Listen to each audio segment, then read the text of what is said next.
Hi అండి. Welcome to my channel. ఎన్నో nutritions ఉన్న బాలామృతం పిండితో లడ్డు ఎలా తయారు చేద్దామో ఇవాళ చూద్దామండి. ముందుగా స్టవ్ వెలిగించి కడాయి పెట్టుకోవాలండి. అందులో 2 స్పూన్స్ నెయ్యి వేసుకోవాలండి. 2 కప్స్ బాలామృతం,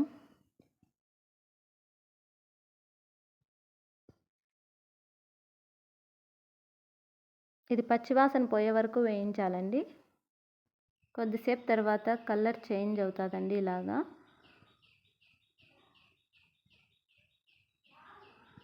ఇందులోకి కాచి చల్లార్చిన మిల్క్ వేయాలండి.